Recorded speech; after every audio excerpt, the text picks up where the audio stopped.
Hello, welcome or welcome back po dito sa Bono Magos. Ayan, so mga para to sa itong reading na to ay para sa mga collectives. So ayan, alamin natin no kung ano ang magiging kapalaran niyo next week. Okay? So paalala lang, this is a general reading so hindi po ito magre-resonate sa lahat. Tignan natin no kung anong magiging kapalaran ninyo next week, anong makukuha nating energy para sa ating mga collective. Spirit, guides, and angels, anong nag-aantay para sa ating mga collective next week? Kapalaran.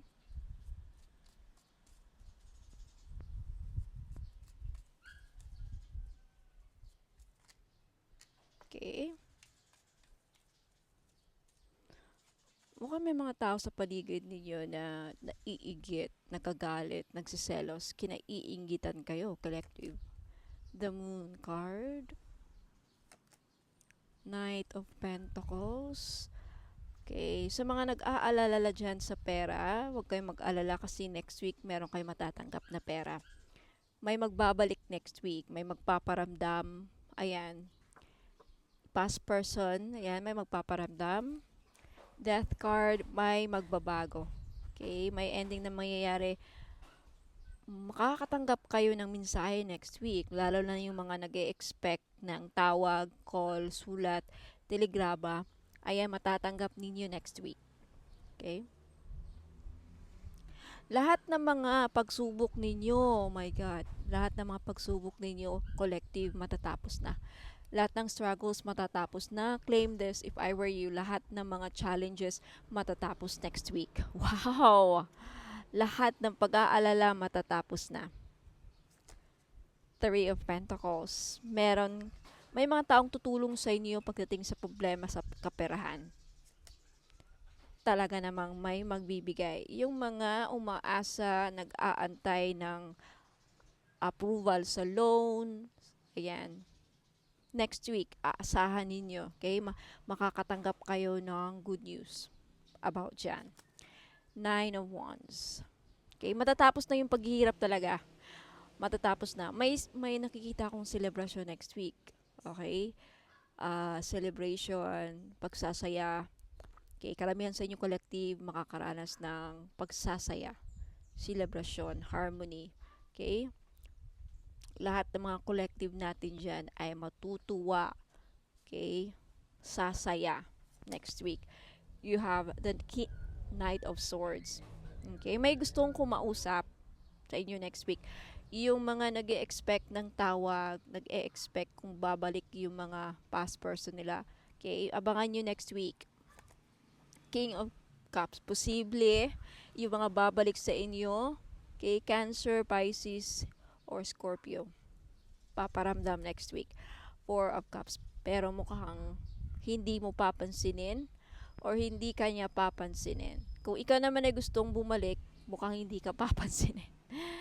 Okay, but definitely may nakikita ako ditong pagsasaya, no? Ayan, Knight of Pentacles. Pagdating sa pera, meron kayong maasahan next week. Ayan, may magpaparamdam.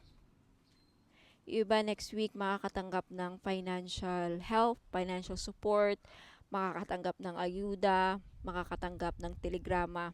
Ayan. May tao pa rin dito na ayaw kang iwan, collective. Kahit nahihirapan na mahal ka pa rin.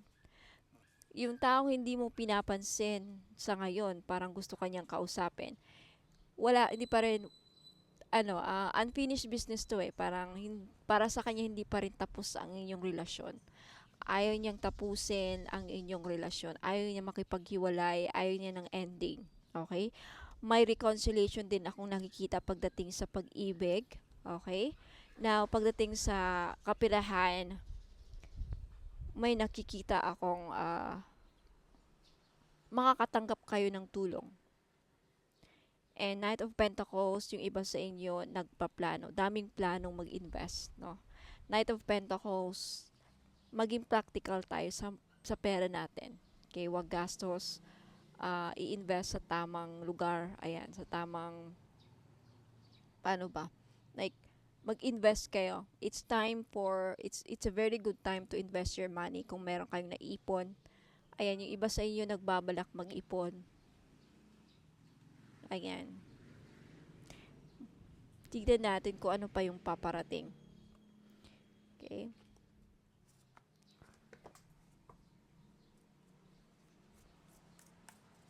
Any more confirmation, please, sa ating collective?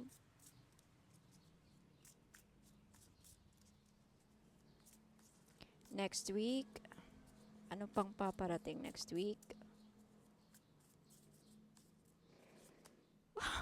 May ma-achieve kayo, wow. Magiging successful kung ano man yung mga plano niyo sa buhay. Ayan, may uuwi galing ibang bansa. Ay, may uuwi. May magbabalik. Page of Pentacles. May perang paparating, may opportunity. Yung iba sa inyo, matatapos na may pag-aalala. Okay? Page of Cups, may magpaparamdam. Knight of Wands.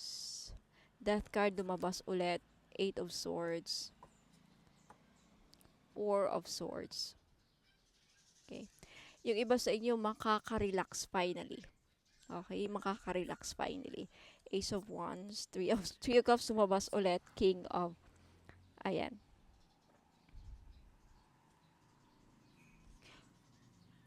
Yung mga nagninegosyo dyan, ayan, meron ako nakikitang expansion, paglalago, no? Next week, ayan, may perang papasok. Ayan, yung mga negosyo nyo next week, lalago, mag-start na maglago. Next week, start na ng April, di ba? Ayan. Now, karamihan sa inyo collective, may nakikita ako ditong person mo na gustong ayusin, no? Gustong makipagbalikan at gustong makipag-ayos sa inyo. Ayan, posible itong tao na to ay yung iba taga ibang bansa at uuwi ngayong this month, okay? This summer, ayan. No, mag-ingat sa mga kaibigan o mga tinuturing ninyong kaibigan o mga mag-ingat sa mga kamag-anak next week kasi mukhang hindi nyo sila pagkakatiwalaan. Okay, there's something about hindi nyo sila pagkakatiwalaan next week. Yung mga kaibigan ninyo sa community, ka-workmates ninyo, ayan, may magagalit sa inyo, sa circle of friends, ayan, may nakikita akong pag-aaway next week. Okay, may ending ding mangyayari. Okay, yung iba sa inyo may ending na mangyayari. Yung mga taong niloloko lang kayo. I think ang dami nyong na-realize after this Holy Week, ang dami nyong ma-realize na ayaw nyo nang niloloko kayo, ayaw nyo na sa manloloko, tapos na. Okay? End na sa mga kalokohan. Ayaw nyo nang makipagbalikan. There's something about that. So, ayan, collective, yan po ang maging kapalaran ninyo o anong paparating next week. Maraming salamat. And God bless po. Sa mga naghahanap po ng mga diffuser bracelets, ayan, naka-promo sale po ako ngayon. $799 po for only 3 items. So, ano-ano yung mga items na yon? Diffuser bracelet, money magnet oil na $299. Ngayon, isa-sale ko na. And of course, hindi mawawala ang ating all-in-one powerful red bracelet. So, for 3 items, $799 na. So, mag-message lang kayo kasi I think this is only 5 pieces available yung set. Now, sa mga gusto namang bumili lang ng money magnet oil lang ang bibilhin nila, okay, this is only $299. Ayan, may libre ng red bracelet. Kaya ano pang inaantay nyo? Naka-promo yan ngayon. Ngayon lang yung pag hindi naubos yung red bracelet. Kaya mag-message na kayo sa Facebook page. Hanapin ninyo Ladybug PH. Ayan, mga madam and sir, welcome back. Ayan, so mga naghanap po ng pampaswerte. Ayan, meron po tayong jade necklace. This is only 300 pesos each. Ayan, pampaswerte sa sugal, pampaswerte sa buhay, lahat na po. Pampaswerte sa pag-ibig. Yan, jade is for good luck. Kaya kunin nyo na. Okay, message nyo po ako sa Facebook page, Ladybug PH. Ayan, mag-message po kayo. Sabihin po ninyo, ma'am, pabili po ako ng jade necklace, 300 pesos. Ngayon sa mga namumblema naman dyan sa pera, meron tayong green aventurine. Maganda po ito panghatak sa pera. This is a money magnet stone, yung green aventurine. So, if namumblema kayo sa pera, hindi kayo maka-loan, hindi kayo makabenta, hindi kayo parang walang pasok, walang perang pumapasok, no? So, kailangan po ninyo ng green aventurine necklace. This is only 300 pesos, kaya mag-message na kayo bago pa kayo maunahan. Now, sa mga namumblema naman sa kanilang love life, meron tayong rose quartz necklace. 4 pieces lang po ang available sa ngayon. Pero wag po kayong mag-aalala kasi magre-restock po ako in the future. So, sa gustong bumili, ayan, mag-message lang kayo sa Facebook page, Ladybug PH, or dito sa Facebook page if naka-post po ito sa Facebook page, ayun, mag-PM na po kayo. Okay, so yung rose quartz po ay tutulong sa inyo na ma-in-love lalo ang yung person. So, gamitin nyo po ito, okay, during or pag nasa tabi po ninyo ang inyong mga minamahal sa buhay, o di ba? Ayan, so yung rose quartz din po ay nakakatulong para maging maayos ang takbo ng iyong love life. Last but not the least, yung citrine necklace po. Alam naman natin na yung citrine is the stone, merchant stone. Okay? So, ibig sabihin yan, yung mga merchants or mga sellers. Kaya kung ikaw ay nagbebenta, meron kang binibenta, may sari-sari store ka, may restaurant ka, may business ka, ayan, maganda po itong citrine. Bagay na bagay po ito sa mga negosyante dyan.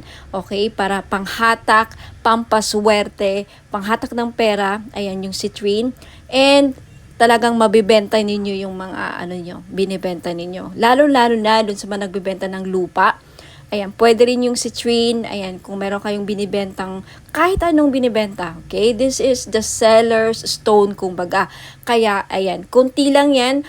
For sure, maraming bibili nito, kaya paunahan lang po sa pagbayad. Kaya huwag ka nang magpahuli, mag-message na kayo sa Facebook page, Ladybug PH Tarot. Kung ito nakapost sa Facebook page, ayan, mag-PM na po kayo.